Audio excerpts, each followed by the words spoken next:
Bismillahirrahmanirrahim. Pernahkah kalian merasa kesulitan datang bertubi-tubi tanpa henti? Tahukah kalian, di balik setiap ujian itu, Allah sudah siapkan kemudahan. Dalam ceramah ini, kita akan menggali makna inna ma'al usri yusra, melalui kisah penuh hikmah, seperti perjuangan Nabi Yusuf hingga keteguhan Siti Hajar di padang pasir. Temukan cara memperkuat iman agar ujian hidup terasa ringan. Bismillahirrahmanirrahim. Assalamualaikum warahmatullahi wabarakatuh.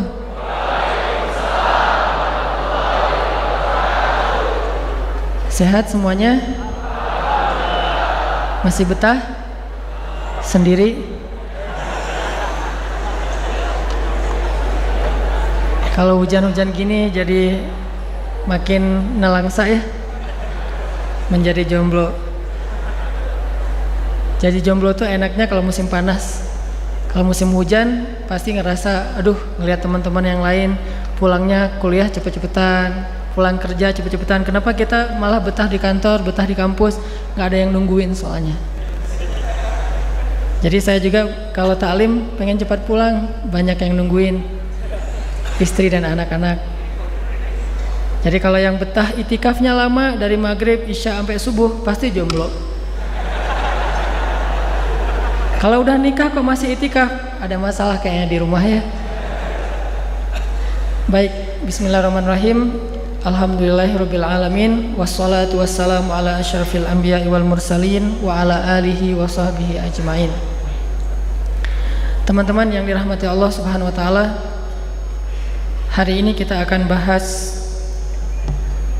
satu ayat. Dua ayat, ding. Coba teman-teman buka surat Al-Insyirah atau surat Asy-Syarah.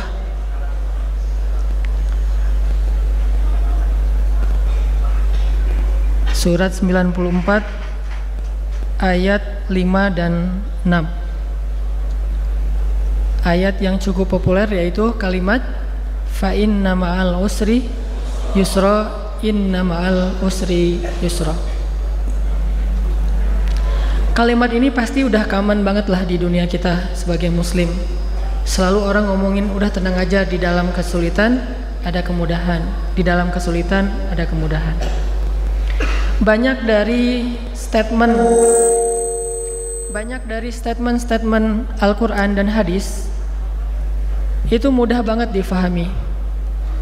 Tapi yang sulit adalah meyakininya. Kalau orang bilang, oh memahaminya gampang, mengamalkannya yang susah. Menurut saya sih enggak gitu. Mengamalkannya gampang, justru yang sulit meyakininya. Karena kalau kita udah believe, udah yakin sama statement itu, pasti gampang mengamalkannya.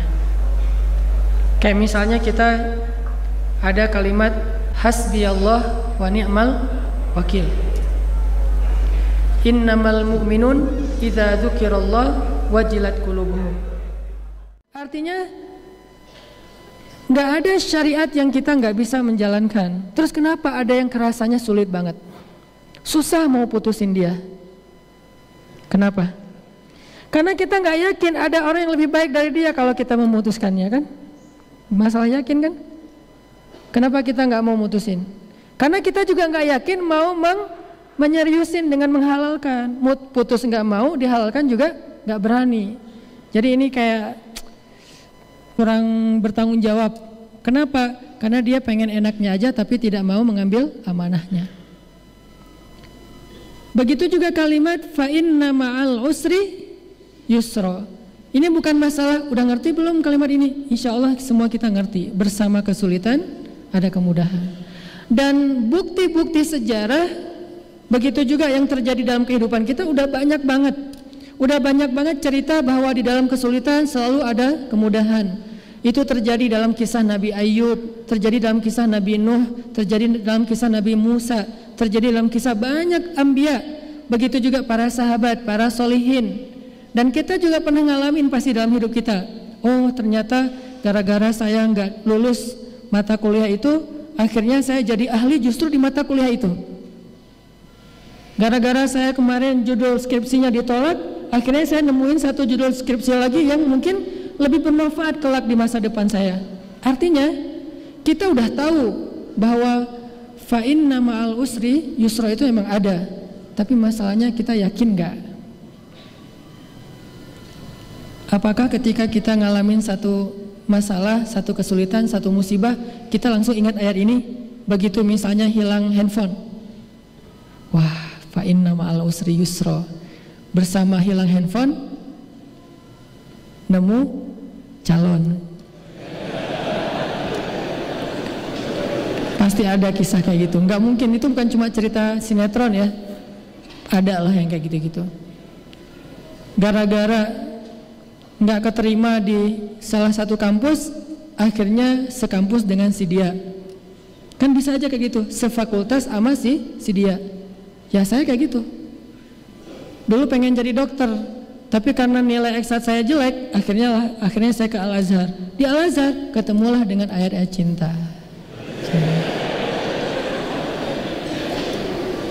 Coba kalau saya jadi dokter, mungkin sekarang saya nggak bisa jalan ke Bandung, atau mungkin cerita tentang kisah gimana ketika cinta bertasbih di Mesir, gimana kita kejar-kejaran metro gitu, MRT, satu di gerbong depan, satu di gerbong belakang, terus ngelihat udah turun belum, kayak gitu-gitu. Nggak ada cerita kan? Ada sih mungkin cerita lain yang kita nggak tahu. Cuman ada kisah-kisah bahwa di dalam kesulitan itu ada kemudahan. Ada banget. Tinggal masalahnya yakin nggak kita dengan hal ini? Yakin nggak bahwa sebuah kesulitan itu kalau kita yakin kepada Allah itu emang kemudahan sejatinya. Cuman kita memberi judulnya itu sulit. Sedangkan Allah memberi judul kesulitan itu kemudahan sebetulnya. Ini masalah belief, masalah yakin, percaya apa enggak dengan ayat tersebut.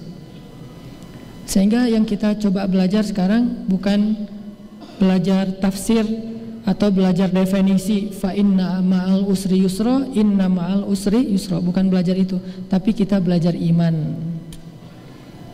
Membaca Al-Quran bukan cuma belajar memaknai, tapi belajar yakin. Bahkan sebelum memaknai secara lebih dalam, yakin dulu.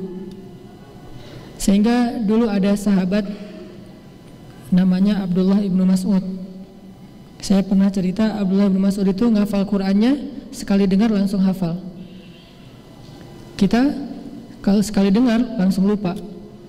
Gak usah Al-Quran, nomor handphone aja susah diingat ya, kecuali nomor handphone si dia. Lagi-lagi pernah lupa akun mantan? Lupa? Saya juga udah lupa Nah, artinya Abdullah bin Mas'ud itu hafalannya luar biasa. Sekali dengar langsung hafal. Kalau sekali dengar langsung hafal alif lam mim itu wajar. Alif lam ro, Ustaz saya udah hafal.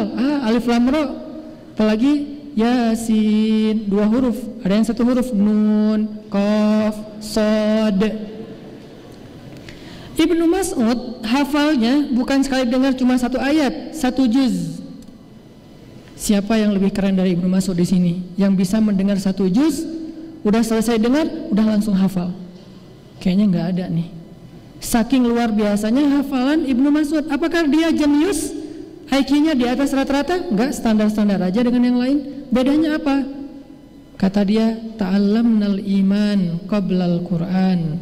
Kami belajar iman sebelum belajar Quran. Jadi belajar yakin sebelum belajar membaca, sebelum belajar tafsir, sebelum belajar fikih. Sehingga ketika udah yakin, apapun makna dari ayat itu mudah diamalkan. Kalau udah yakin, gimana pun perintah ayat itu gampang diamalkan. Kalau udah yakin, apapun larangan di dalam ayat itu gampang ditinggalkan. Belajar yakin yang sekarang kita coba giatkan lagi tuh, bukan belajar faham doang. Termasuk sesederhana ayat fa inna ma'al usri yusra, inna ma'al usri yusra. Belajar yakin. Kayak misalnya dulu para sahabat atau sahabiat ketika turun ayat tentang hijab.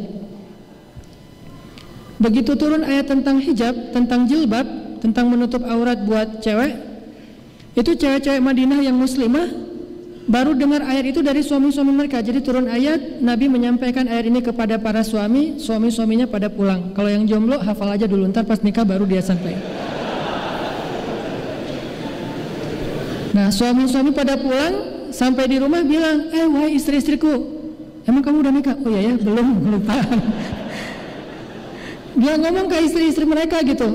Sudah turun ayat kepada Rasulullah tentang menutup aurat. Dibacain. Begitu ayat dibacakan, ini cewek-cewek Madinah langsung menutup kepala mereka dengan apa yang ada di tangan mereka. Ada panci pakai panci. Ada jemuran pakai jemuran. Kok bisa spontan gitu ngamalinnya? Gampang banget. Kenapa kita udah baca ayat itu berkali-kali belum bisa? Bedanya apa nih? Emang kita nggak ngerti? Ngerti. Fatwanya ada, ayatnya jelas, hadisnya banyak, kok belum juga? Nah, bukan masalah ngerti nggak ngerti nih, masalah iman. Bahwa di dalam syariat ada kebaikan. Belajar yakin berarti. Para sahabiat, para cewek-cewek Madinah yang beriman itu, mereka ngomong, ya ayyuhalladzina amanu. Emang orang yang beriman. Sehingga karena dia udah beriman, begitu turun ayat, tutuplah aurat kalian, jagalah pandangan kalian, dan seterusnya. Mereka langsung mengamalkan dengan sangat mudah, sangat mudah.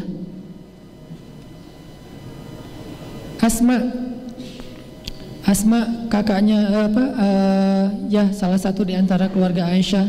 Ketika turun perintah berhijrah, kakaknya Aisyah, anaknya Abu Bakar. Ketika turun perintah berhijrah, maka Asma langsung mempersiapkan segala bekalnya Rasulullah SAW. Gak banyak nanya, kenapa sih harus hijrah segala, ribet banget sih hidup. Kan Mekah itu kota kita sendiri, kenapain harus pindah-pindah jauh-jauh ke Madinah. Mereka gak banyak tanya, kenapa? Kenapa mudah banget mengamalkan Islam di zaman itu? Karena mereka udah belajar yakin 13 tahun di Mekah. Belajar yakin. Kalau bahasa agamanya belajar iman. Ini yang teman-teman kita coba belajar. Belajar yakin ini bukan cuma dengar wawasan di dalam taklim.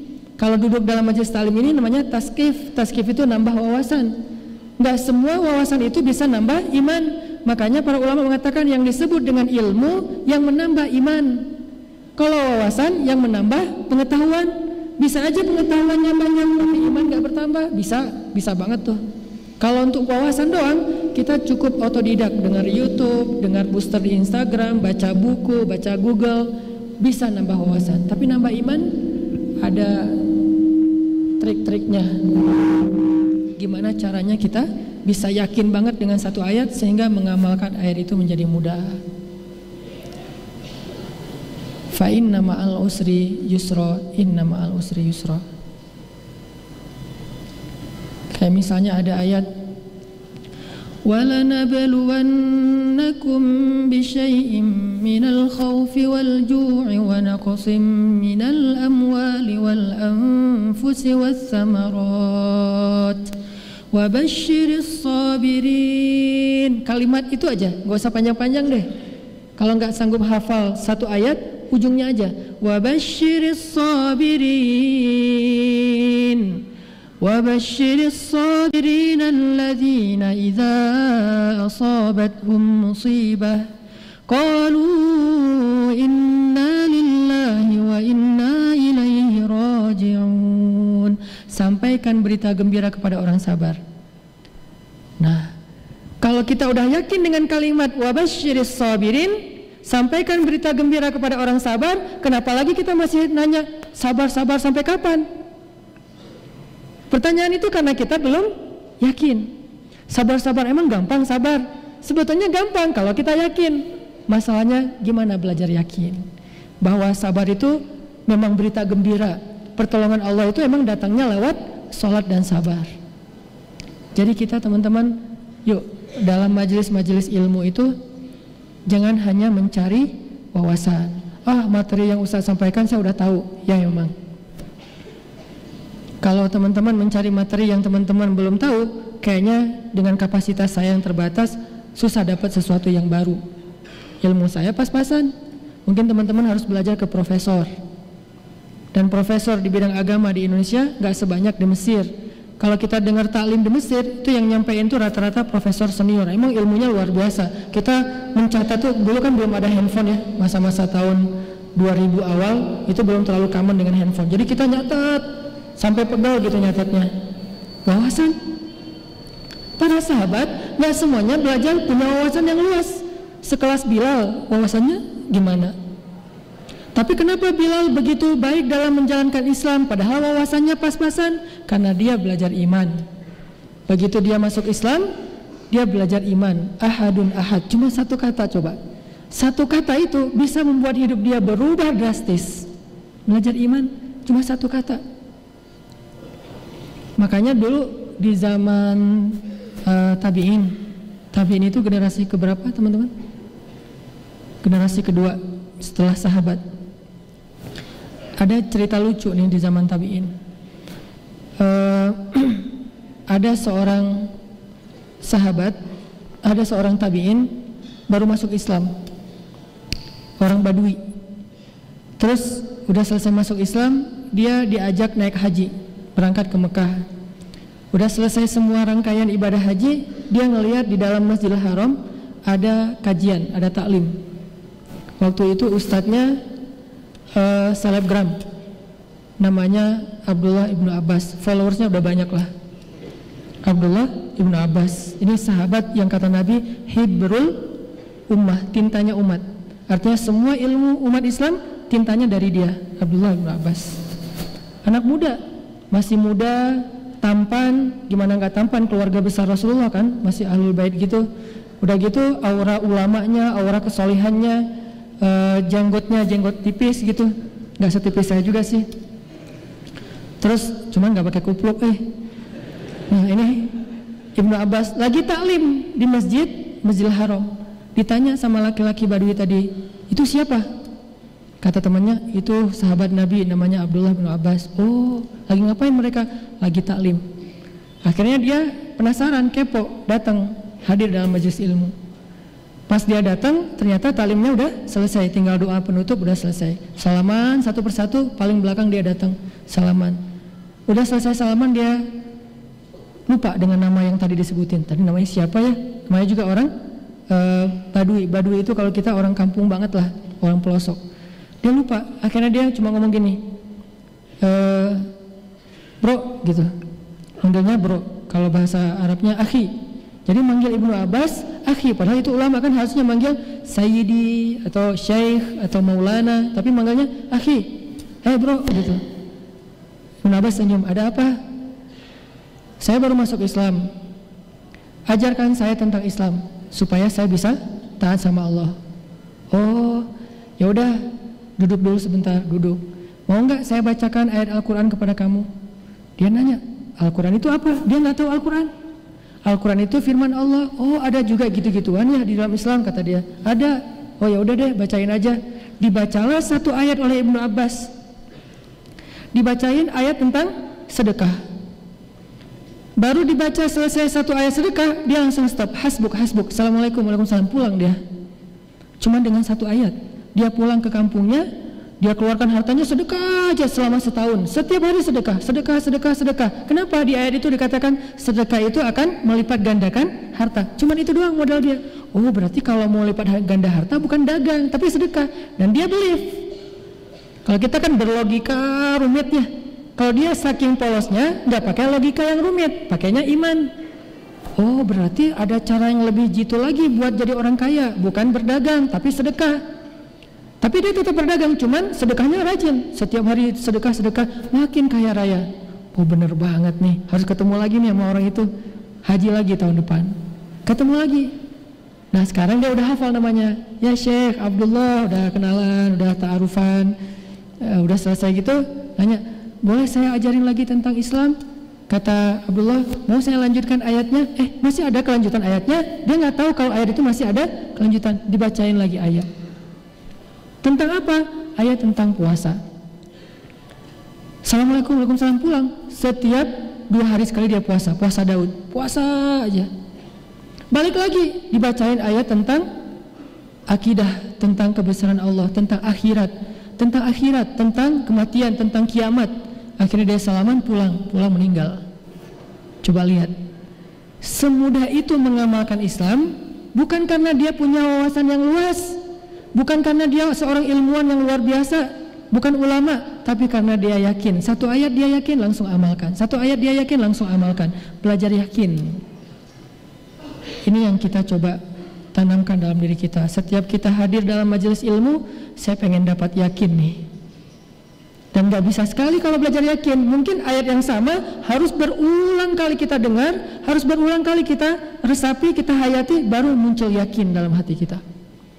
Kalau hanya sekali, oh saya udah tahu, besok yang kemarin lagi, padahal saya udah tahu, berarti cari wawasan. Kalau kita mendengar materi yang sama atau dengan tema yang sama walaupun materinya agak sedikit berbeda, berarti kita masih belum kuat yakin dalam bab itu, sehingga kita dengerin lagi sampai benar-benar yakin.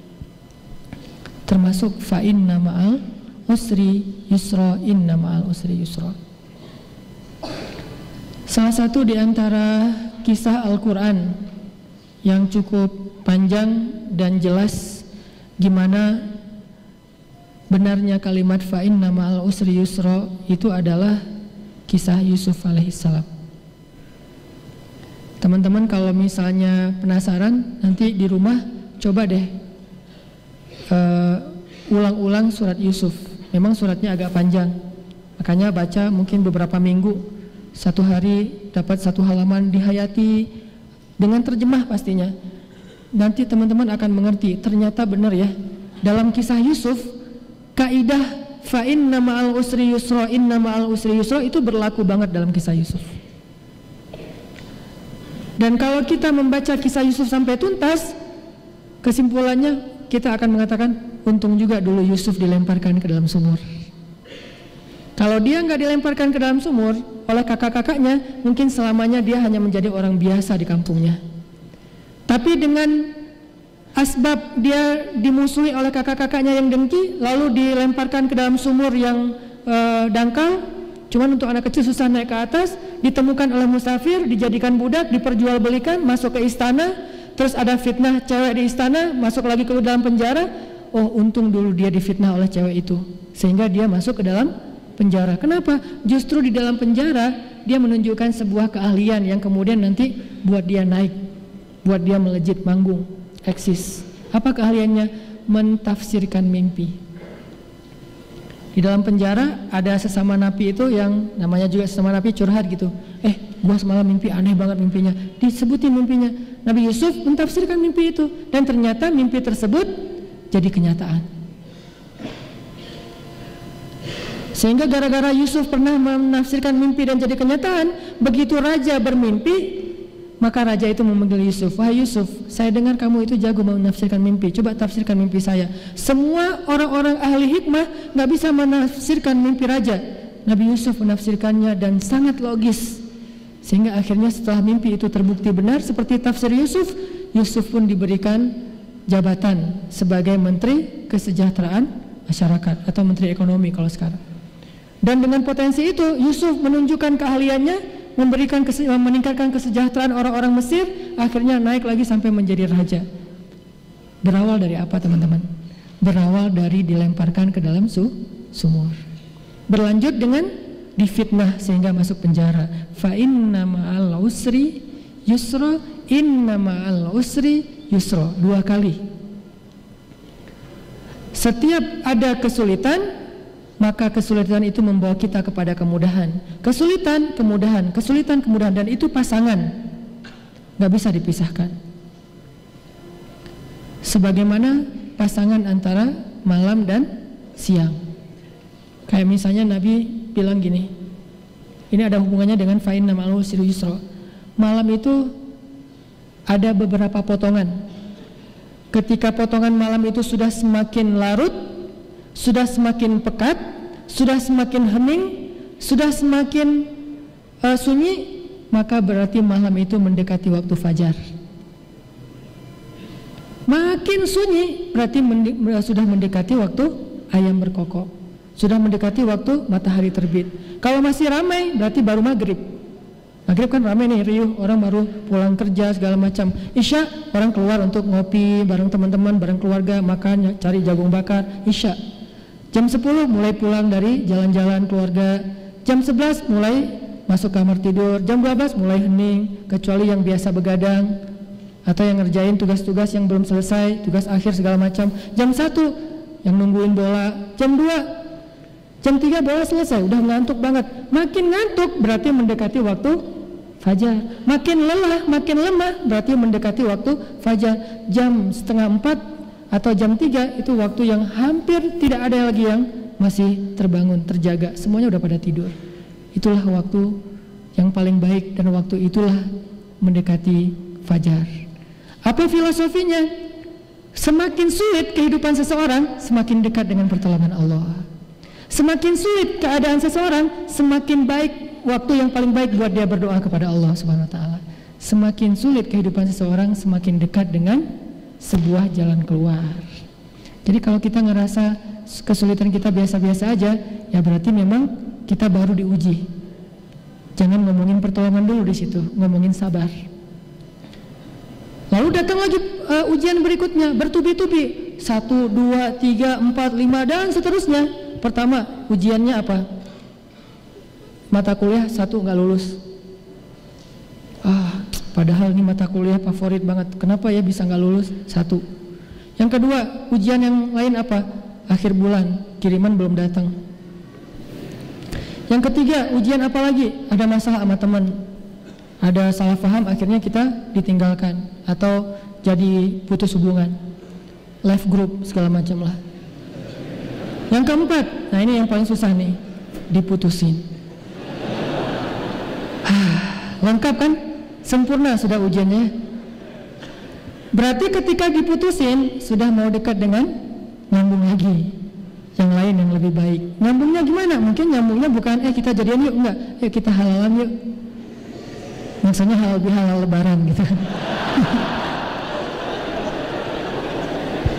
Jadi makin susah, makin sulit, makin banyak ujian yang bertubi-tubi, itu artinya memang semakin dekat dengan yusr, kemudahan. Dan kayak gitulah filosofi malam, semakin pekat, semakin sunyi, semakin lelah, semakin mendekati dengan terbitnya fajar. Makanya di dalam Al-Baqarah Allah juga bilang, Am hasibtum an tadkhulul jannata walamma ya'tikum mathalul ladzina khalaw min qablikum massathumul ba'sa'u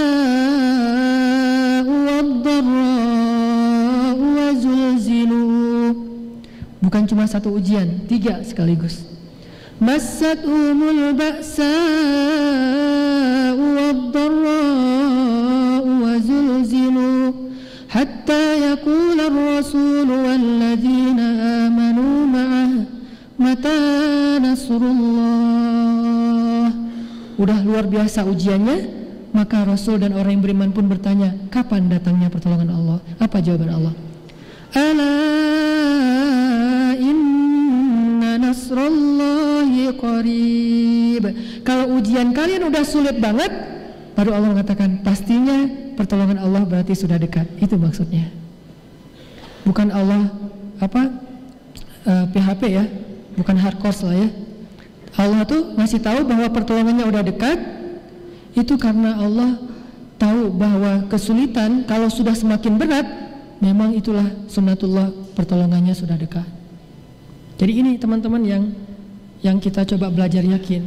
Oh, kenapa ya tahun ini saya ujiannya banyak banget, 1, 2, 3, 4 sampai mungkin kalau kita hitung puluhan. Oh, berarti tahun depan sebentar lagi Allah akan mendatangkan kejutan yang luar biasa dalam kehidupan kita. Syaratnya cuma 1, wa basyiris sabirin. Sabar, baru dapat berita gembira, surprise. Kalau nggak sabar, udah rugi dengan musibah, rugi juga nggak dapat apa-apa setelahnya. Kita nggak punya pilihan sebetulnya dalam sunnatullah, karena Allah yang menjadikan kehidupan kita seperti itu. Sebagaimana kita nggak bisa memilih antara siang dan malam. Pengen siang aja, susah. Masa kita mau kejar-kejaran matahari lewat naik pesawat, menghindari matahari kan susah juga ya. Nggak bisa kita menghindari malam. Bentar lagi udah mau maghrib, matahari jangan terbenam dulu dong, gua belum selesai nih urusan sama yang ini dan segala macam. Nggak bisa. Itu sunnatullah. Begitu juga dengan ujian dan pertolongan. Itu sama dengan siklus. Tetapi makin sulit ujian, makin dekat dengan pertolongan. Begitu juga dengan kenikmatan. Kenikmatan semakin benderang, semakin nyaman, semakin dekat dengan masa diuji oleh Allah Subhanahu wa taala. Jadi teman-teman yang dirahmati Allah, Bisa nggak kita belajar meyakini hal ini? Fa inna ma'al usri yusra. Sehingga ketika dikasih ujian oleh Allah, kita hitung 1. Dikasih lagi ujian 2. Dikasih lagi ujian 3. Wah, 3 berarti semakin dekat ke pertolongan. 4 makin dekat lagi. 5 makin dekat. 10, wah ini udah dekat banget nih. Jadi selalu optimis gitu. Bukan baru dikasih 1, duh apa lagi nih maunya Allah. Enggak. Kita hijrah ya. Kan hijrah itu diuji dulu sama Allah. Dan Allah memperlakukan itu bukan kita doang ya teman-teman. Biar kita gak salah paham tentang Allah. Seolah-olah Allah itu curangnya cuma sama kita doang. Teman saya gak gitu, saya doang yang diperlakukan kayak gini. Enggak. Ada orang yang lebih soleh dari kita diperlakukan hal yang sama. Baru hijrah, Allah uji. Siapa dia? Bilal bin Rabah. Bilal tuh sebetulnya hidupnya dulu tuh ya anteng-anteng aja, nggak ada masalah walaupun dia budak, tapi kan nggak pernah disiksa, nggak pernah dipenjara, nggak pernah diikat, nggak pernah ditindih dengan batu, nggak pernah diapa-apain, cuman statusnya budak. Hidupnya nyaman walaupun tidak berlebihan harta. Begitu masuk Islam, ketahuan pula, ini Allah yang mentakdirkan ketahuan nih sebagai ujian buat dia. Dia lagi sholat ketahuan sama Umayyah bin Khalaf, ditangkap, diikat, disiksa, dicambuk dengan cambuk yang ujungnya tuh kayak kail gitu. Sampai nyobek kulit dan daging, kelihatan tulang punggungnya. Wah, dicambuk berhari-hari, berminggu-minggu. Berarti ada yang lebih soleh dari kita pun Allah menggunakan sunnah yang sama untuk melihat keimanannya itu benar atau hanya basa-basi. Siapa kita untuk merasa Allah harusnya langsung ngasih kita apresiasi? Toh masa lalu kita itu harusnya menjadi tebusan masa sekarang untuk masa lalu kita. Oh, kalau dulu saya banyak dosa, berarti sekarang saya harus siap-siap dengan ujian lebih banyak. Walaupun kenyataannya Allah tidak pernah memberikan kepada kita ujian melebihi dari hak kita. Ujian yang kita udah dapetin itu teman-teman udah didiskon sama Allah. Itu yang kita belajar husnuzon. Gimana pun beratnya ujian kita, itu hasil diskon Allah tuh. Kalau nggak didiskon sama Allah, harusnya kita dapat ujian lebih berat dari itu. Kenapa? Karena kita layak mendapatkan musibah sebesar itu akan dosa-dosa kita di masa lalu. Kenapa cuma segitu? Karena Allah diskon. Dosanya 10, ujiannya 1. Kan kita buat dosa itu setiap hari dulu ya. Minimal apa? Ninggalin sholat. Setiap hari ninggalin sholat. Berapa lama? Bertahun-tahun. Berarti harusnya setiap hari diuji bertahun-tahun. Tapi enggak.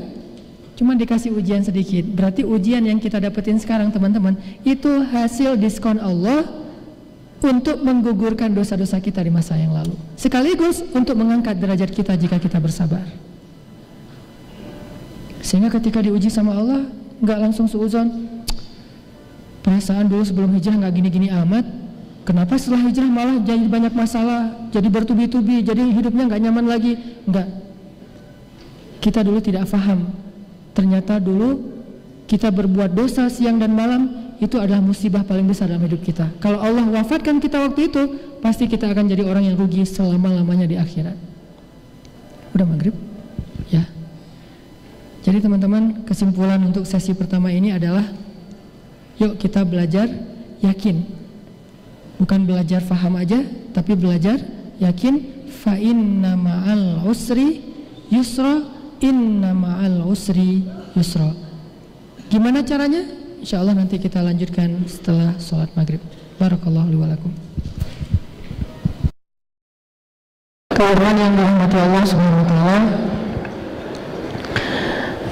tadi kita membahas belajar yakin terhadap kepada statement-statement Al-Quran ataupun hadis, diantaranya kalimat fa inna ma'al usri yusra, bahwa bersama kesulitan itu ada kemudahan, dan bersama kesulitan itu ada kemudahan. Dan Allah menggunakan istilah bersama memang artinya satu paket. Ini kita belajar yakin, satu paket.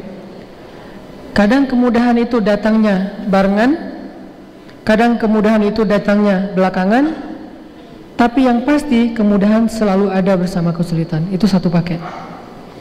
Kalau kita yakin paket ini, kayak misalnya kita buka kado nih, kita yakin di dalamnya tuh ada hadiah, walaupun bungkusnya berlapis-lapis ya. Kan ada suka yang iseng, pertama buka bungkus kado yang bagus, udah gitu koran, koran, ujung-ujungnya cincin. Ya. Nah, karena kita yakin ada paketnya di dalam, ada hadiahnya, gimana pun kesulitan untuk membuka kado itu buat kita bukan sesuatu yang berarti, nggak masalah. Malah jadi kayak dianggap seru-seruan gitu, jadi dianggap hari gitu kan ya. Wah ini seru nih, ketawa lagi, buka lagi. Kenapa bisa ketawa pas membuka yang isinya cuma koran, baru terakhir ada surprise? Kenapa ketawa? Karena yakin dia itu ada hadiah. Begitu juga ketika kita yakin dalam kesulitan itu ada kemudahan, dalam kesulitan itu ada kebaikan. Sehingga pas ada kesulitan kayak ngelihat bungkusan koran tadi, mungkin agak berat ya kalau harus bisa ketawa pas dikasih musibah ya. Kita udahan aja ya. Kenapa kamu kayak gitu?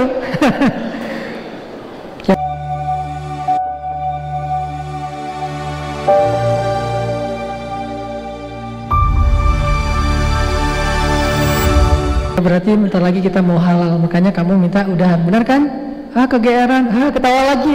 Makin dia gitu, makin kita ketawa. Lama-lama dia pergi karena dianggap orang aneh ya. Bisa nggak kayak gitu? Kalau nggak bisa kayak gitu pun minimal kalau nggak bisa ketawa, kayaknya agak-agak nggak tahu nih lebay apa enggak nih ketawa kalau pas lagi dikasih ujian. Buat orang-orang kayak kita mungkin belum sampai level itulah. Tapi setidaknya di dalam hati kita belajar yakin pas buka kado isinya koran, dia lagi uji saya nih. Buka kado isinya koran, buka lagi isinya koran. Kalaupun nggak ketawa seru, minimal yakin. Buka terus sampai nemu. Ternyata suratnya ada kertas, Anda belum beruntung, kan? Ini artinya teman-teman tergantung yakin sih sebetulnya. Ayat Al-Quran itu mudah, hadis itu mudah. Kitanya yang belum benar-benar kuat iman dalam mengamalkan. Kayak misalnya ada satu syariat yang kita belum mampu mengamalkan, kita jangan bilang syariat itu nggak benar, bukan. Syariat itu udah nggak cocok lagi dengan zaman sekarang, bukan. Kita ngaku aja deh, saya emang belum soleh, belum bagus imannya, belum bisa mengamalkan ayat itu. Artinya kita masih termasuk orang beriman, cuma imannya lemah. Kalau kita nggak bisa ngamalin satu ayat atau satu syariat, terus kita menuduh ayat atau syariat itu nggak benar, berarti kita nggak termasuk orang beriman. Nauzubillah, malah termasuknya orang munafik. Nah, orang beriman masih mengaku itu benar. Shadaqallah, shadaqar Rasul, walaupun tidak semua ayat mampu kita amalkan. Karena emang butuh iman yang kuat untuk bisa mengamalkan ayat Al-Quran. Kenapa ada para sahabat kalau dalam angle perang misalnya, dulu kan ada wamil ya, sehingga ketika ada musuh menyerang kota Madinah mereka wajib membela negara, yaitu dengan jihad, istilah Islam. Jihad itu istilah kita mah wamil atau militer lah, sama aja sebetulnya, cuman nilainya aja yang mungkin Islam lebih luas. Kenapa ada sahabat ketika ada ayat infiru khifafan wa thiqalan, berlarilah kalian membela agama Allah, membela tanah air kalian dalam keadaan ringan atau dalam keadaan berat. Ada sahabat yang ringan banget berangkat, ada yang mikir-mikir. Apakah yang mikir-mikir ini punya masalah di rumahnya? Enggak. Apakah dia secara fisik sedang sakit atau lemah? Enggak. Masalahnya iman. Ada yang yakin banget siapa yang terbunuh dalam membela negara, membela tanah air, membela agama, maka dia akan masuk surga. Saking yakinnya, ringan berangkatnya. Berkurang yakin, bertambah berat berangkatnya, bertambah berat langkah kakinya. Gitu juga ke masjid. Kita tahu banget lah ayat-ayat, hadis-hadis tentang ke masjid kan. Ayat tentang ke masjid misalnya, di antara bukanlah beriman itu adalah membuat perairan atau membangun tempat berwudu dan segala macam. Beriman itu adalah mendirikan sholat dan seterusnya. Terus kita tahu hadisnya, atau ayatnya innama ya'muru masajidallah, orang yang memakmurkan masjid itu adalah orang yang beriman. Hadisnya, kalau kalian lihat seorang laki-laki mondar-mandir masjid rumah, saksikanlah dia orang yang beriman. Setiap langkah itu menggugurkan dosa, mengangkat derajat. Banyak ayat dan hadis tentang keistimewaan ke masjid. Terus yang udah sama-sama tahu, kenapa ada yang ringan dan yang berat? Lebih simpel lagi, sholat subuh.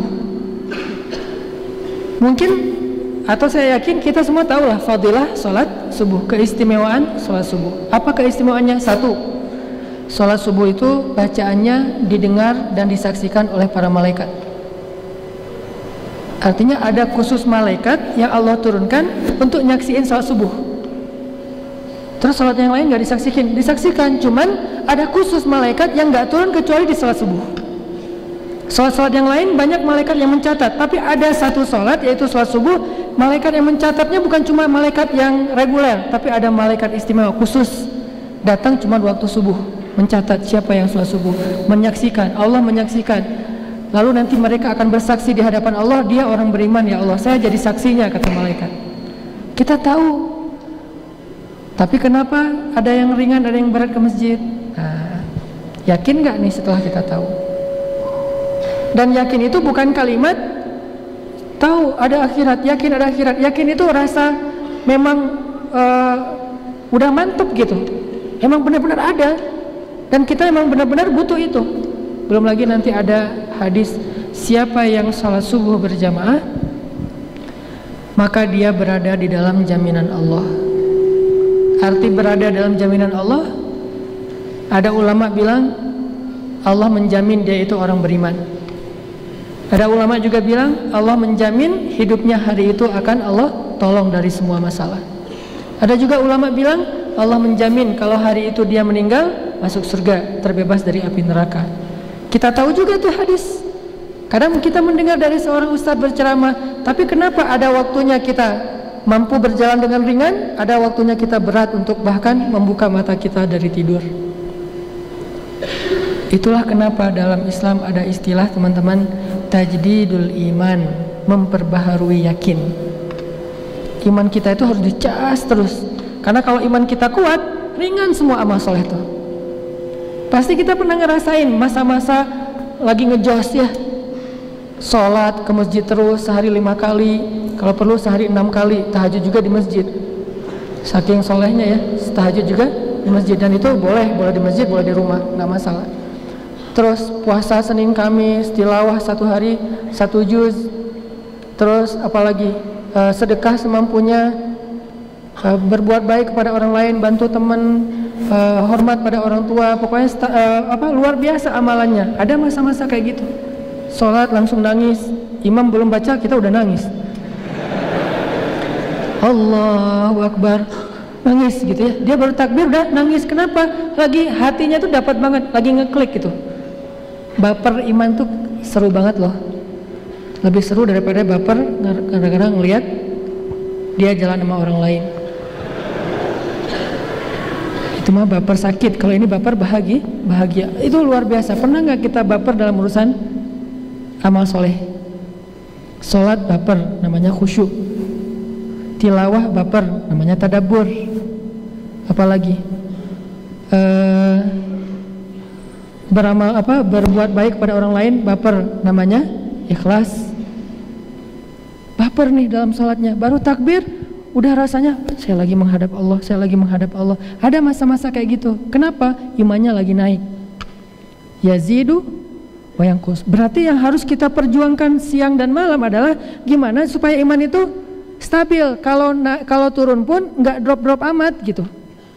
Mungkin dia tetap turun, namanya manusia. Emosi kita aja kadang-kadang bahagia, kadang-kadang sedih misalnya. Turun, tapi turunnya itu nggak sampai ngedrop, turun sedikit naik, turun sedikit naik. Itu yang kita perjuangkan. Salah satunya dengan tajdidul iman, memperbaharui iman. Karena kalau iman kita udah mantap, 1 ayat itu udah cukup buat kita. Kan ada di ayat Al-Quran yang Nabi bilang, seandainya di Al-Quran tidak ada ayat lain kecuali ayat ini, maka sudah cukup. Seolah-olah nggak ada ayat lain di Al-Quran, cuma ayat itu doang, udah cukup. Salah satu ayat itu adalah Al-Fatihah. Salah satu nama Al-Fatihah Al-Kafi, cukup. Jadi seolah-olah kalau kita nggak baca Al-Baqarah sampai An-Nas, cuma tahu Al-Quran itu Al-Fatihah doang. Kalau kita yakin Al-Fatihah udah cukup buat kita.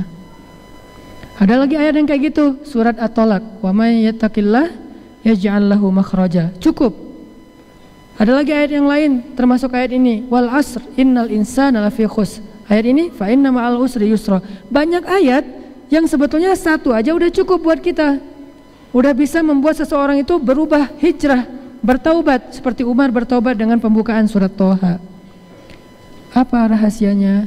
Yakin. Sehingga kalau teman-teman mencari majelis ilmu, carilah dengan niat pengen mencas iman, mencas yakin, menambah keyakinan kepada Allah. Itu rahasia memudahkan kita dalam beramal soleh. Duduk dalam majelis ilmu, ketika kita mendengarkan sesuatu, belajar, nih saya harus yakin yang ini nih, saya harus yakin, cari poin yakinnya. Jangan cari poin wawasannya aja. Kalau ada gimmick, mungkin entertain, itu hanya membuat kita supaya nyaman doang. Tapi bukan itu intinya. Cari poin, mana yakinnya, mana yakinnya, mana yakinnya. Makin banyak dapat poin yakin, maka kita mendapatkan banyak kebaikan dalam majelis itu. Namanya boleh apa aja, kayak misalnya saya menyebut istilah akidah, kalau beberapa ulama atau ustadz menyebutnya dengan istilah akidah yang terbagi kepada rububiyah, uluhiyah, asma, sifat. Itu kan teori akidah kan ya. Saya menyingkatnya dengan bahasa yang mungkin menurut saya sederhana, keep the faith, menjaga iman, atau belajar yakin, belajar belief sama Allah. Istilahnya boleh apa aja, yang penting ketika kita mendengar satu ayat atau satu hadis, terasanya tuh di hati, bukan cuma terasa di dalam pikiran, kerasa di hati kita. Gimana caranya biar bisa kayak gitu? Kalau udah bisa gitu, ringan banget ngamalin ayat Al-Quran, ringan banget beramal soleh, termasuk fa inna ma'al usri yusra, jadi ringan. Gimana caranya teman-teman? Caranya yang pertama tadi, tajdid, perbaharui. Gak bisa sekaligus kita mantap imannya, harus terus dicas. Dan iman itu yangkus karena dosa-dosa. Kalau kita ngerasa hari-hari kita itu banyak dosa, berarti kita harus menebusnya dengan lebih banyak lagi tajdid, lebih banyak lagi memperbaharui iman. Salah satu cara memperbaharui iman, duduk dalam majelis ilmu. Kayak gini nih. Ngapain sih sering-sering amat duduk dalam majelis ilmu? Sama kayak kita mencari hiburan. Teman-teman emang dengar musik seminggu sekali? Tiap hari kan? Kita mungkin bagi yang senang musik setiap hari dengar musik. Kenapa? Setiap hari butuh hiburan. Berarti sama aja, setiap hari juga butuh nambah iman. Berarti setiap hari juga dengar nasihat. Musik-musik yang halal, yang baik, yang mubah, kita setiap hari dengar. Kayak misalnya saya senang dengan musik-musik yang motivasi. Atau kalau di Inggris itu ada political rapper, Loke. Kan dia nge-rap tapi pesan-pesan kemanusiaan ya. Saya suka banget dengar Loke berulang-ulang. Kenapa? Karena kalau dengar itu jadi kayak ngecas spirit kemanusiaan gitu. Wah, jadi sok-sok empati gitu, sok merasa peduli kepada yang lain gara-gara terpancing oleh lirik-lirik Loke-nya misalnya. Kalau kita berhibur dengan musik aja setiap hari, nggak merasa ngapain sih dengan musik, kan kemarin udah, minggu depan lagi deh, kan nggak ngomong gitu kan? Setiap hari berhibur, berangkat ke kantor, ke kampus, ke sekolah, dengerin musik, pulang dengerin musik. Kalau naik kendaraan roda 4 misalnya, atau bahkan pakai earphone. Kalau kayak gitu, berarti mendengar nasihat juga sama. Kita butuh setiap hari, walaupun mungkin nggak lama, paling setengah jam sambil kita nyepedaan, naik gunung, turun gunung pas hari libur, atau sambil kita naik motor ke kampus, pulang kampus, pakai di offline dulu misalnya, atau di save, taruh di HP kita playlist, dengerin dari kos-kosan ke kampus, selesai satu tausiah Ustadz Abdul Somad. Lumayan kan dapat ilmu. Kalau Ustadz Abdul Somad mungkin lebih ke bab hukum, ini boleh, yang ini nggak boleh. Wah, saya tapi belum bisa ngamalin yang bolehnya, belum bisa ninggalin yang nggak bolehnya, gimana nih? Dengar lagi booster-booster yang bisa buat kita semangat, iman, tajdid. Kayak gitu terus. Itulah kenapa para sahabat kok mudah mengamalkan, karena iman mereka itu diperbaharui terus oleh Rasulullah. Kalau mereka duduk di samping Nabi, pasti Nabi ngomongin tentang kebesaran Allah. Allah itu, kemana-mana ngomongin tentang Allah, akhirat. Emang Nabi nggak bosan? Justru supaya menjaga stamina iman sahabat, Nabi kayak gitu terus. Dijaga tuh sama Nabi. Jalan, ngelewat ada satu bangkai bangkai onta saibah, onta yang udah dipotong telinganya.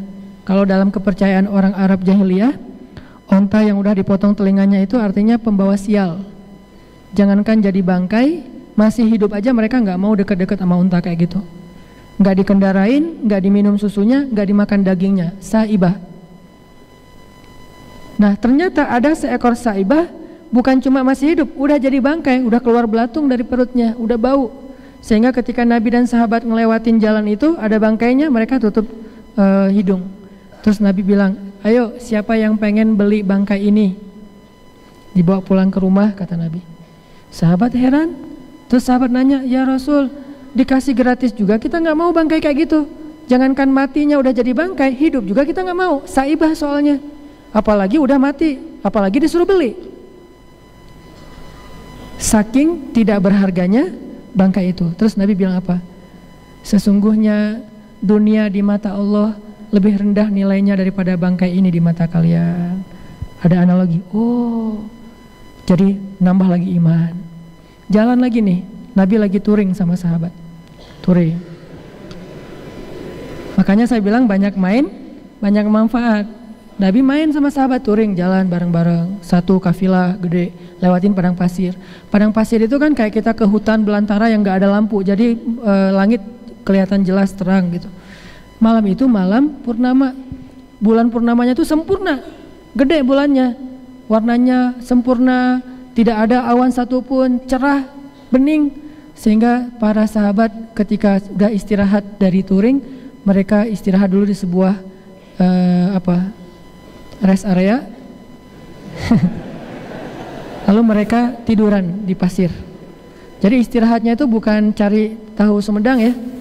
Istirahatnya tiduran di pasir. Tiduran di pasir semuanya pada hening, nggak ada yang bicara sepatah kata pun. Semuanya pada tiduran. Ngapain? Ngelihat bulan. Tidur, bayangin orang tidur jumlahnya ribuan. Tidur semuanya ngelihat bulan sambil istirahat. Tiba-tiba Nabi ngomong, wahai sahabat-sahabat, apakah kalian suka melihat bulan itu? Kata mereka, suka-suka ya Rasulullah. Maka sesungguhnya seperti itulah penduduk surga melihat wajah Allah nanti di dalam surga. Nambah lagi iman. Dicas terus sama Nabi. Ketemu apa aja, Nabi menyampaikan satu nasihat yang bisa ngecas, nambah iman, nambah yakin, nambah dekat sama Allah. Nah kayak ginilah kita dalam hidup harusnya. Kita cas keimanan kita biar yakin. Caranya salah satunya dengan mendengar nasihat. Kalau kita nggak bisa mendengar nasihat setiap hari lewat majelis ilmu, karena emang realitasnya kita punya banyak kesibukan lain, nggak harus setiap hari ikut taklim. Tapi kan sekarang kita hidup di era multimedia yang luar biasa, bisa dengar, bisa nonton, bisa baca, banyak broadcast segala macam. Nah, ini semuanya untuk nambah iman. Tujuannya nambah iman. Kalau ada satu broadcast yang cuma nambah nafsu, gimana nambah nafsu? Nambah nafsu marah sama saudara kita sesama muslim karena saling menghujat, saling menyalahkan. Nah ini nggak usah dibaca, langsung delete aja. Kalau udah sering kayak gitu, mending left group aja deh. Karena kerjaannya debat aja, debat fikih. Yang satu kunut, yang satu nggak kunut, yang satu ini bid'ah, yang ini nggak bid'ah. Capek. Karena dua-duanya ternyata ada pendapat ulama, yang ini ulama, yang ini ulama. Tinggal kita mana yang paling kita yakin, ikutin. Yang kita ikutin juga ulama, bukan ngikutin diri sendiri. Cari yang bisa nambah iman, bukan yang nambah emosi. Yang buat kita, wah, habis dapat broadcast langsung sholat 2 rakaat. Broadcast tentang apa? Keutamaan 2 rakaat duha. Habis dapat broadcast langsung bertasbih. Broadcastnya apa? Ada 2 kalimat yang mudah diucapkan tetapi berat di timbangan, dan Allah suka banget sama kalimat itu. Apa? Subhanallahi wa bihamdi, subhanallahil azim. Kan ringan banget tuh. Kita baca nih, wah, subhanallahi wa bihamdi, subhanallahil azim. Enak kan? Diingatkan. Makanya teman-teman, kalau kita nggak bisa pun lewat itu, kita punya teman-teman yang soleh yang saling mengingatkan. Sehingga Nabi mengatakan teman yang baik itu adalah teman yang bisa mengingatkan kita kepada Allah Subhanahu Wa Taala. Termasuk teman hidup yang baik itu adalah teman hidup yang bisa mengingatkan kita kepada Allah. Wa ja'alna lil muttaqina imama. Hening gini Padahal saya baru bahas teman hidup loh. Belum ada harapan ya? Masih jauh. Ya udah deh. Bulan sabitnya, hilalnya belum tampak. Jadi teman-teman, tips pertama gimana caranya biar kita mudah mengamalkan ayat kayak gini, fa inna ma'al usri yusra, kita harus dinasehatkan oleh orang lain. Begitu kita ada masalah, udah fa inna ma'al usri yusra kata teman kita. Makanya kenapa salah satu yang didahulukan dalam mencari pasangan hidup adalah din, agama. Biar kalau kita lagi drop, lagi lemah, lagi labil, dia yang ngingetin kita. Mau cari rezeki nih, cari rezeki yang halal, susah. Ada tawaran, syubhat atau haram, tapi mudah. Mulai pulang ke rumah mikir, diambil nggak ya, diambil nggak ya, deal nggak ya, deal nggak ya, transaksi nggak ya, transaksi nggak ya, pakai cara itu nggak ya, mikir. Istri kita bilang, kan Allah yang ngasih rezeki. Jadi kalau kita tinggalkan itu, nggak akan hilang rezeki kita, karena sumbernya ada di Allah. Oh bener mah, bener. Nah ini namanya nasihat nih. Kalau istri kita tidak paham tentang nasihat-nasihat kayak gini, justru dia yang nyuruh kita ambil. Pak, udah nggak usah terlalu fanatik lah Pak, ambil aja. Kan gitu kan? Agama mah nggak mempersulit hidup umatnya, umat lagi istilahnya, padahal harusnya agama tidak mempersulit hidup hamba Allah. Nah artinya kita butuh seseorang yang menguatkan kita ketika kita lemah. Teman sahabat kita, kalau misalnya kita lagi malas ke masjid, azan tuh, ya lu aja duluan, gua ntar belakangan nyusul. Oh ya udah nggak apa-apa, gua duluan ya. Kan yang duluan ke masjid duluan masuk surga kata dia. Oh gitu, udah gua lari, akhirnya lomba lari ke masjid. Nggak ada sih adegan kayak gitu. Ini mah contoh doang ya, bisa aja kayak gitu. Terutama pas kita lagi ngedrop teman-teman. Pas kita lagi lemah, dalam istilah ulama itu disebut futur. Ketika kita lagi drop, teman kita yang ngingetin. Kayak saya pernah cerita dulu lagi lemah, semangat imannya hampir kebawa sama teman yang bisnis properti dengan cara-cara yang saya nggak yakin itu boleh apa enggak. Mulai galau, kayaknya cara dia nih bagus juga nih, bisa mempercepat aset, jumlah aset. Pulang mikir gitu, ngomong sama istri, jangan-jangan kita terlalu idealis ya, kayaknya fikihnya nggak gitu-gitu amat deh. Mulai cari-cari celah nih. Istri bilang, nggak apa-apa, kalau kita meninggalkan sesuatu karena Allah, Allah ganti dengan yang lebih baik. Wah bener banget tuh mah, mama emang diingatkan kan, makanya butuh pengingat, alarm yang membuat kita aware lagi ketika kita lagi dalam keadaan lupa. Satu, pengingat, ngecas iman, majelis ilmu, nasihat. Yang kedua gimana? Supaya kita makin yakin dengan satu statement Allah dari Rasulullah sehingga mudah mengamalkan. Kita dengarkan cerita-cerita orang yang berhasil membuktikan ayat itu secara nyata. Baik cerita itu ada di Al-Quran, ada di hadis, atau dari teman kita sendiri. Kayak misalnya di Al-Quran, fa inna ma'al usri yusra, ada cerita Yusuf, baca cerita Yusuf. Atau baca cerita Siti Hajar, ini lebih luar biasa lagi nih. Gak nyangka bahwa ternyata di dalam kesulitan yang Allah ujikan kepada Siti Hajar, Allah sediakan kemudahan yang luar biasa. Sampai sekarang kemudahan itu masih ada. Zam-zam. Gimana kesulitannya? Sulit banget. Dan coba bayangkan itu dengan ilustrasi sejarah, jangan dengan ilustrasi sekarang. Kalau sekarang ditinggalkan di sebuah tempat, gak ada siapa-siapa, bisa telepon. Kalau misalnya ditinggalkan di sebuah tempat, masih ada tempat lain yang kita bisa deketin, atau ada kampung apa. Enggak, pada masa itu tidak ada telepon, tidak ada penduduk, murni seorang diri di tengah padang pasir. Ibrahim ngajak Siti Hajar, Hajar ikut saya. Ya, ikut. Waktu itu Hajar bawa anak bayi, ikut. Hajar gak pernah nanya, Mas, Kang mau kemana ini teh? Gak pernah. Kang Ibrahim misalnya, mau kemana? Nggak pernah. Si Akang teh nggak pernah ngasih tahu mau kemana, pokoknya jalan aja. Hajar sami'na wa ata'na, ikut aja pokoknya. Insya Allah yang namanya Ibrahim, suami yang soleh ini nggak mungkin membawa istrinya kepada kecelakaan, pasti membawa kepada kebaikan. Bawa ikut, jalan kaki lagi tuh dari Palestina ke Mekah. Naik pesawat aja 2 jam, berarti dari Jakarta Surabaya Jakarta Medan 2 jam jalan kaki, berhari-hari, berminggu-minggu, sampailah di tengah padang pasir, bahkan padang batu yang tidak ada kehidupan. Biwadin ghairi dzi zar'in, di sebuah lembah yang bahkan tidak ada tanaman yang tumbuh di sana, saking keringnya, tidak ada air. Kata Ibrahim, Hajar, kita berhenti di sini, ya, tinggal di situ. Hari pertama masih santai, masih ada bekal makanan. Hari kedua, hari ketiga Ibrahim bilang, ya Hajar, saya akan meninggalkan kamu di sini, kembali ke Palestina.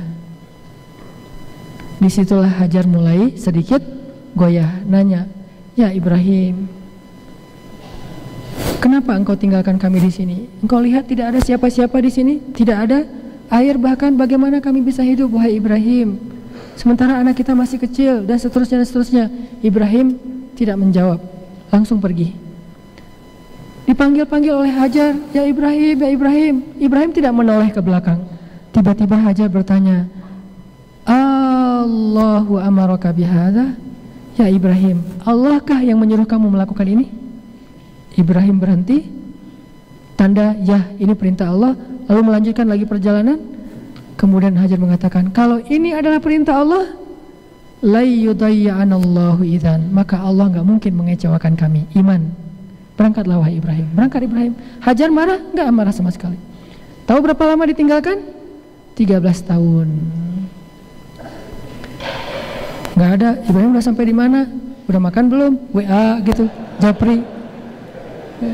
Hajar, jangan lupa ya sholat, atau jangan lupa ya air tuh diambil dari ujung batu sana segala macam. Enggak ada WA-WAan, enggak ada japri. Putus kontak selama 13 tahun. Sampai anaknya udah usia 13 tahun kurang lebih, datang lagi Ibrahim. Pas datang lagi Ibrahim, baru beberapa hari, nak, ayah mimpi nih, mimpi apa ya? Nyembelih kamu. Ayah nih nggak bener nih. Udah ninggalin 13 tahun, datang-datang pengen nyembelih. Apakah Ismail ngomong gitu? Enggak sama sekali. Berarti apa? Selama ini 13 tahun, Hajar mendidik Ismail dengan luar biasa, sampai Ismail tidak pernah sama sekali ada sedikit pun kekecewaan kepada ayahnya. Kalau kita pasti udah kecewa banget kan sama ayah kita. Dia bukan ayah saya Ustadz, dia mentelantarkan saya dari kecil. Ibrahim 13 tahun kemudian datang, ayah kita mungkin datang pengen baikan lagi sama kita kan. Maafin ayah ya, mungkin ayah selama ini silap, ayah mau hijrah, mau taubat, pengen balikan sama kita. Kalau Ibrahim datang bukan pengen baikan, pengen nyembelih. Coba. Tapi saking baiknya pendidikan Hajar kepada Ismail, Ismail nggak marah. Ismail mengatakan, wahai ayahku yang tercinta, ya abati, bukan ya abi, lebih lembut. Kan bisa panggil ya abi, ya abah. Abah itu bahasa Arab, jadi bahasa Sunda. Ya abi, lebih lembut lagi apa? Ya abati, wahai ayahku tercinta, lakukanlah apa yang Allah perintahkan, maka ayah akan melihat aku menjadi orang yang penyabar. Ismail senyum kepada ayahnya. Ditaruh oleh Ibrahim, ditidurkan, dibaringkan, kemudian ditaruh goloknya di leher Ismail yang udah tajam banget, ditarik dikit udah langsung. Ismail melihat ke arah ayahnya sambil tersenyum mengatakan, wahai ayah, kalau ayah nggak tega, mending ayah tutup aja wajah aku biar nggak kelihatan wajahnya. Ibrahim nutup wajahnya Ismail. Masih belum ditarik, wahai ayah, sampaikan salam aku kepada ibu, bilang aku sayang banget sama ibu. Masih ngomong gitu, tapi jangan sampai ibu tahu ya, khawatir ibu akan sedih. Maka tutuplah tubuh ayah dengan kain supaya nggak bercak darahnya Ismail kena di pakaian Ibrahim. Ditutup. Udah siap mau ditarik. Pas mau ditarik oleh Ibrahim, Allah tahan tangannya Ibrahim.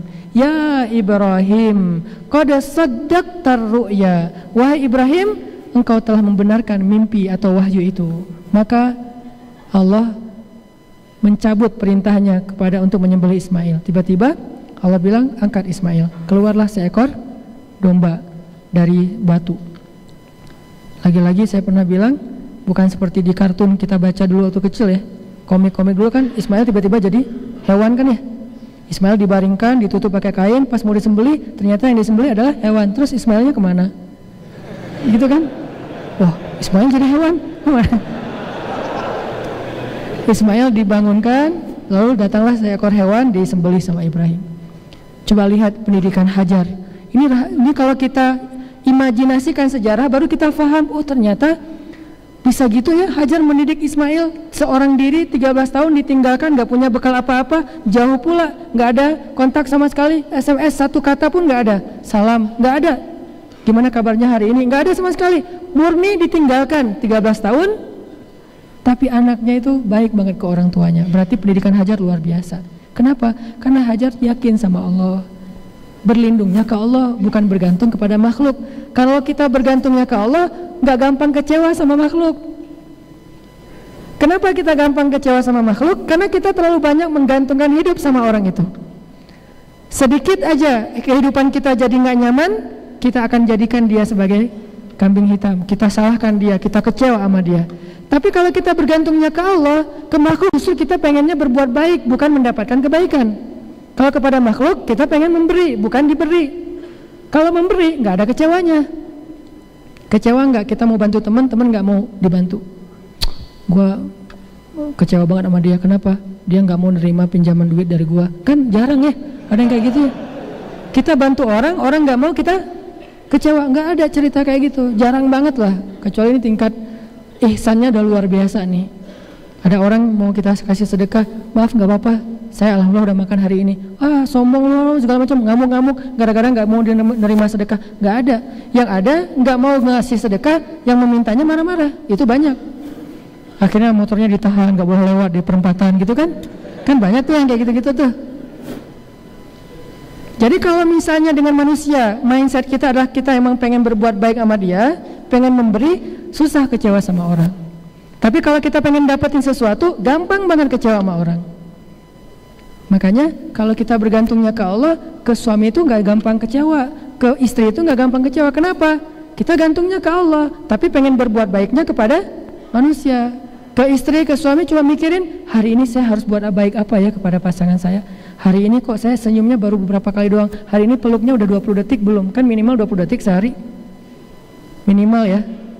Rata-rata sih 1 jam lah kurang lebih.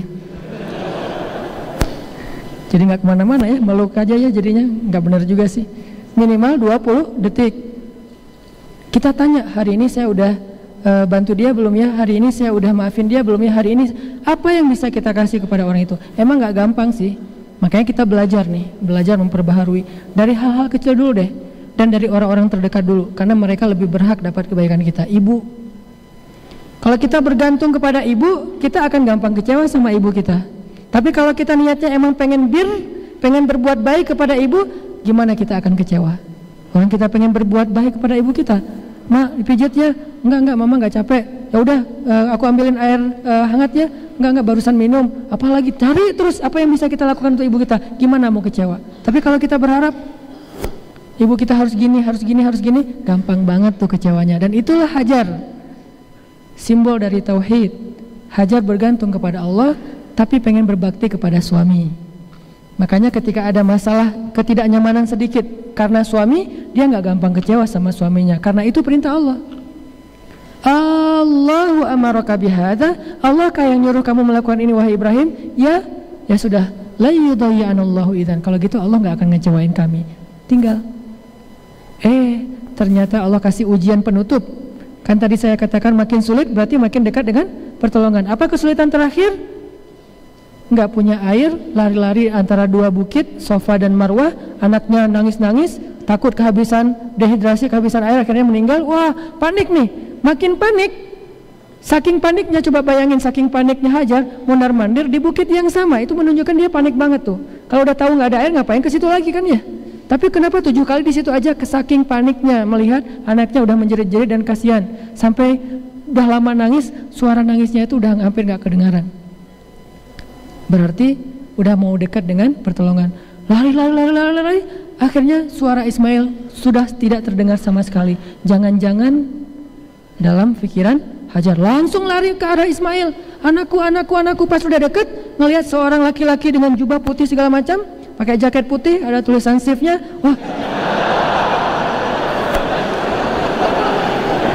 Wah, jubah putih megangin Ismail, lagi ngasih minum dari sebuah kayak gelas emas dari surga.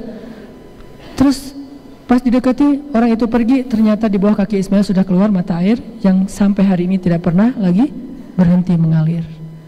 Maka teman-teman belajar dari sejarah-sejarah itu, belajar dari pengalaman orang-orang untuk nambah iman, sehingga kita yakin benar emang fa inna ma'al usri yusra, inna ma'al usri yusra.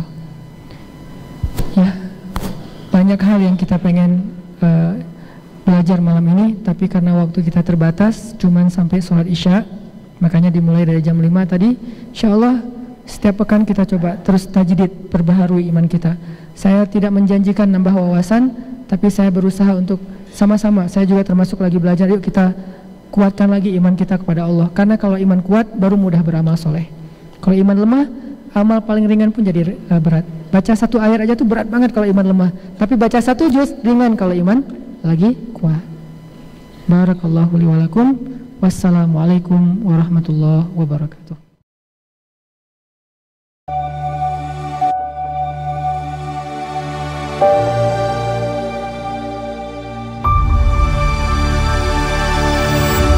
Di tengah hujan yang sering membawa rasa kesepian bagi mereka yang sendiri, ceramah ini dimulai dengan refleksi tentang keyakinan terhadap ayat Inna ma'al usri yusra, bersama kesulitan ada kemudahan. Ustadz mengingatkan bahwa memahami ayat-ayat Al-Quran itu mudah, tetapi yang sulit adalah meyakininya. Contohnya, banyak orang tahu bahwa kesulitan akan diiringi kemudahan, namun saat ujian datang, keyakinan ini sering goyah. Ia mengilustrasikan dengan kisah Nabi Yusuf yang harus melewati berbagai kesulitan, dari dilempar ke sumur hingga dipenjara sebelum akhirnya menjadi pemimpin Mesir. Filosofinya sederhana, semakin berat malam semakin dekat fajar, artinya semakin berat ujian, semakin dekat pertolongan Allah. Ceramah ini juga membawa kita pada kisah luar biasa Siti Hajar, istri Nabi Ibrahim yang ditinggalkan di padang pasir tanpa bekal selama 15 tahun. Dengan keyakinan penuh bahwa Allah tidak akan mengecewakan, ia mendidik Ismail hingga menjadi anak yang syalih meskipun tidak pernah bertemu ayahnya selama bertahun-tahun. Bahkan di tengah ujian terbesar, seperti berlari-lari mencari air di antara bukit Safa dan Marwah, Hajar tidak pernah menyerah hingga akhirnya Allah memberinya nikmat berupa air Zam-Zam. Kisah ini menjadi teladan bahwa dalam kesulitan selalu ada kemudahan yang seringkali lebih besar dari yang kita bayangkan. Di akhir ceramah, Ustadz mengingatkan bahwa iman harus selalu diperbarui seperti mengisi ulang baterai. Duduk di majelis ilmu, mendengarkan nasihat, dan membaca kisah-kisah inspiratif dari Al-Quran adalah cara untuk memperkuat keyakinan kita kepada Allah. Jika iman kuat, amal saleh akan terasa ringan dilakukan, bahkan yang tampaknya berat sekalipun. Sebaliknya, jika iman lemah, ibadah sederhana pun terasa sangat sulit. Ustadz mengajak jamaah untuk fokus membangun iman agar setiap tantangan hidup menjadi peluang menuju kemudahan dan keberkahan dari Allah.